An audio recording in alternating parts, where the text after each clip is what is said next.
बिस्मिल्लाहिर्रहमानिर्रहीम। अभी आपने एक अजीबोगरीब मंजर देखा टीवी के ऊपर कि पहले प्रेस कॉन्फ्रेंसेस होती थी और लोग जो गुमशुदा होते थे या हिरासत में होते थे वो यकदम सामने आते थे और आके अपना बयान रिकॉर्ड कराते थे और एक वो स्क्रिप्ट होती थी वो पढ़ते थे और उसके बाद वो चले जाते थे। आज उसका जरा फॉर्मेट थोड़ा सा बदल दिया गया क्योंकि मेरा ख्याल है कि उस पिछले वाला जो फॉर्मेट था उस पर बड़ा लोगों का रद्द-ए-अमल आ रहा था कि ये तो सारा कुछ एक जबरी है और सारा कुछ, तो आज उसको दिखाने की कोशिश की गई कि शायद ये बड़े अच्छे माहौल में और वॉलंटरली हो रहा है। 2-3 हफ्ते से उस्मान डार गायब थे, आज वो यकदम नमूदार हुए और एक ऐसे एंकर के पास जो जिनकी सोच और जिनकी इंक्लिनेशन है वो आपको पता ही है कि इमरान खान साहब के बारे में क्या है, तो उनके पास वो गए और उन्होंने वहां पे कुछ गुफ्तगू की। तो मैं सबसे पहले तो आपको ये कहना चाहता हूं कि उस्मान डार हमारी पार्टी के रहनुमा थे, रहनुमा हैं और रहेंगे। उन पे जो तशद्दुद हुआ होगा वो कोई भी बर्दाश्त नहीं कर सकता। कुछ ऐसे तशद्दुद की किस्में हैं कि वो तो कोई नहीं बर्दाश्त कर सकता। हमारे ही पार्टी में एक रहनुमा है, उनके बेटे को कुर्सी से बांध के उनके बेटे की बात कराई गई अपने वालिद से कि इन्हें कहो कि प्रेस कॉन्फ्रेंस करे, और उस वक्त उस बेचारे पे तशद्दुद हो रहा था। तो इस तरह के भी वाकयात हैं। आपने इमरान रियाज खान की हालत देखी कि किस हालत में उनको लुटाया गया। तो आप इसलिए ये बिल्कुल उस्मान डार जो है उसको जज करने की जरूरत नहीं है। उस्मान डार जो है वो हमारी पार्टी के लीडर हैं और उनकी बड़ी कुर्बानियां हैं और इंशाल्लाह ताला रहेंगी। उन्होंने उस्मान डार साहब ने बड़ी मुख्तलिफ गुफ्तगू की, आपने वो सारी देखी होगी।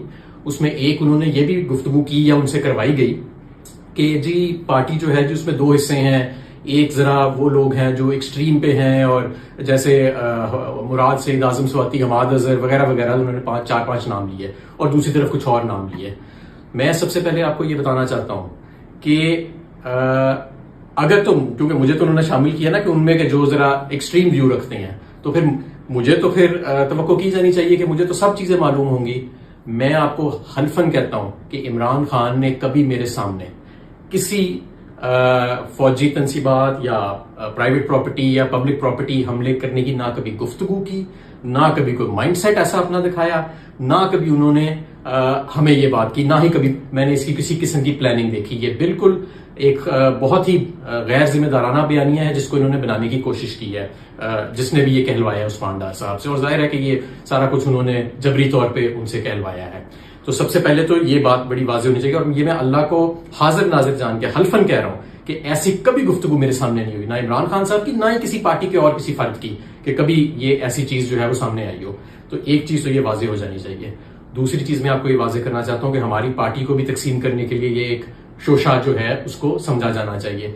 पूरी पार्टी यकजा है, पूरी पार्टी जो है वो एक नए पाकिस्तान के लिए और एक ऐसे पाकिस्तान जहां पे आइन की और मुल्क की हुक्मरानी होगी, जहां पे आइन की और कानून की हुक्मरानी होगी, उसके लिए हम गोश हैं और इंशाल्लाह ताला हम बहुत करीब हैं अपनी मंजिल के। सिर्फ अगला इलेक्शन ही नहीं, अगली कई दहाइयों तक ये जो लीडरशिप की एक नई खेप पैदा हुई है, हमारी खवातीन जो जेलों में हैं, हमारे लोग जो जबर का सामना कर रहे हैं, गुमशुदा जो लोग हैं, जो जबरी तौर पे जिनको गुमशुदा किया गया है, जो कैद में लोग हैं, ये सब आपके मुस्तकबिल की जो है वो इंशाल्लाह ताला लीडरशिप जो है वो बनेगी।